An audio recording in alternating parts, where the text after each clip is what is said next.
Happy Monday. Cheers. Coffee, everybody. I hope you have your coffee because I don't know about you, but on Mondays, if I don't have it, I will die. Here I am with Carmen Pincus. She is the CEO, owner, badass woman that I get to work with and for of PCS Everett Real Estate and Century Residential for the state of Washington, the entire state. And I wanted to do a coffee chat with her because I'm learning so much by being under you and getting to be her little fly on the wall / giant Samoan on the wall at everywhere she goes. And I've been learning a lot, and I was thinking of myself in the fact that I want to be a home buyer in the next year or two, and I'm looking at the market and I'm sharing all this information with everybody, but I feel like I'm learning it all again. And so I wanted to ask you some questions that maybe you guys out there have questions on. And one of them is, I'm a renter right now in an apartment, and it's something I need to do because it's affordable right now in this apartment, but the prices keep going up on my rent. And then I'm talking to people about paying somebody with the same money that I could be paying myself if I owned a house. So if you could you tell us a little bit about, for especially our military families right now, what the current rental market looks like, where they can live here in Washington or in Everett particularly.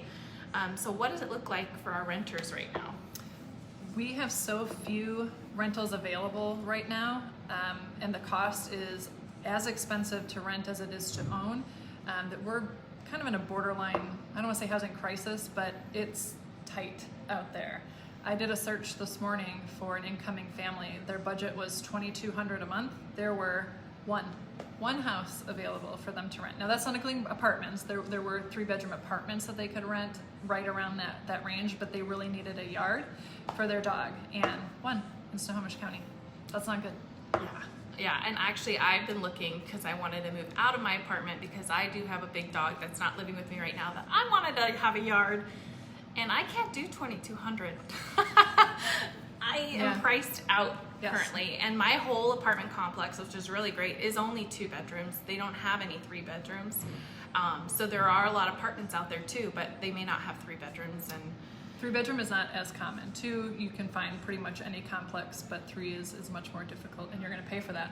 It's pretty expensive, $1,800, $1,900. So with that said, I was obviously looking this weekend at some new construction because right now our housing market, what does it look like if you're not new construction, just regular housing market? What would you say? So the resale market right now is incredibly competitive. Every home is 5 to 10 offers, and you're having to waive every single contingency up front. So you don't get to do an inspection, or you have to do a pre-inspection, which costs money, and you may not win the bid.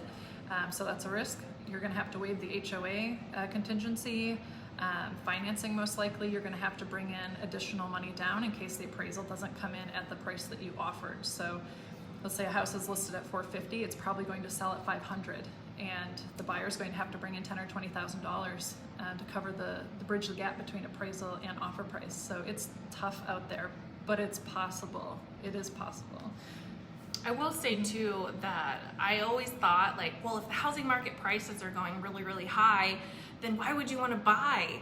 And it's super unique that we are currently in, yes, Denise, no inspection is what makes your offer competitive right now over here. Isn't that crazy?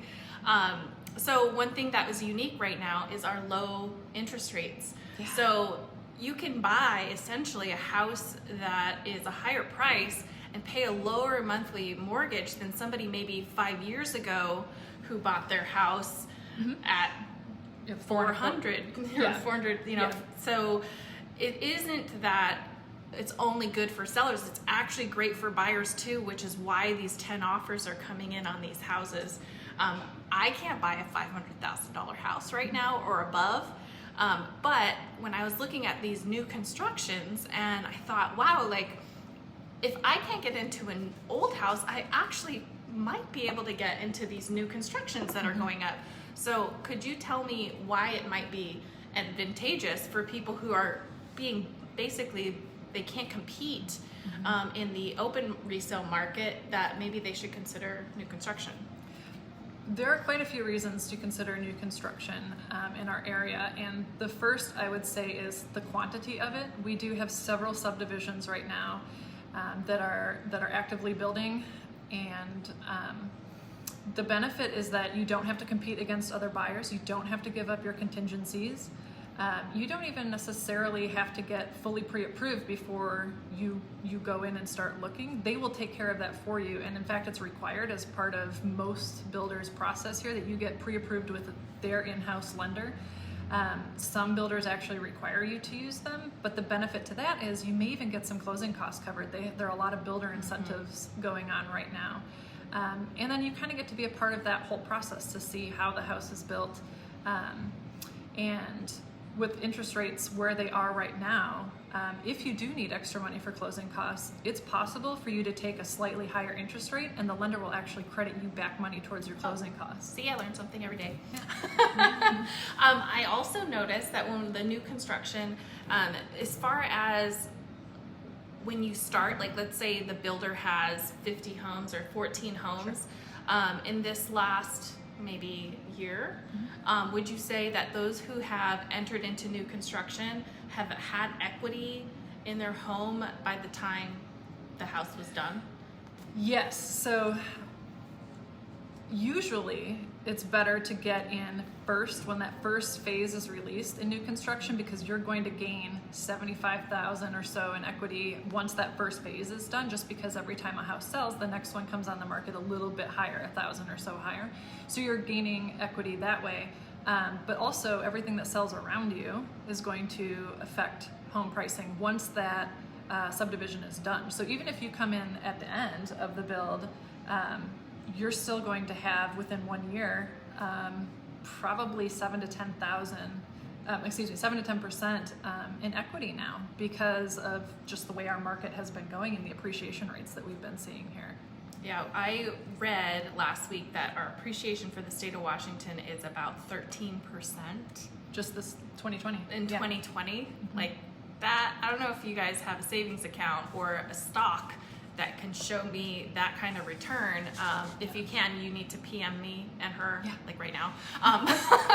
But the other thing that I really loved about it is with new construction right now, our market is growing, right? There's so many people coming here to Washington because it's a great place to live. And new construction, which actually I would say the whole Pacific Northwest, new construction is going up everywhere and it can't keep up. No, we're still in a deficit. So yeah. So if you are getting into new construction, and at least I think I'm even more interested in it now than I ever was before. I kind of had that scared, like, oh, I don't want a new build. I don't want to. But when I look at the housing market and how many people are coming, and that we don't have enough houses, and basically that new construction is going up everywhere, it's going to continue to go up. New construction is because of that deficit and because of all the people coming. Yes, and also it's getting more expensive too because of tariffs and some things on lumber, so it's getting more expensive just to build in general. So yes, those prices are going to continue to go up, but that's going to be true for remodeling and stuff too, so I wouldn't let that scare you too much. No, that's true. All right, well, thank you, Carmen, for this coffee chat, and if you guys got value out of this, please like and comment below, or just say hey, give us your favorite GIF. Thank you, Carmen, for sharing. Absolutely. Bye, y'all.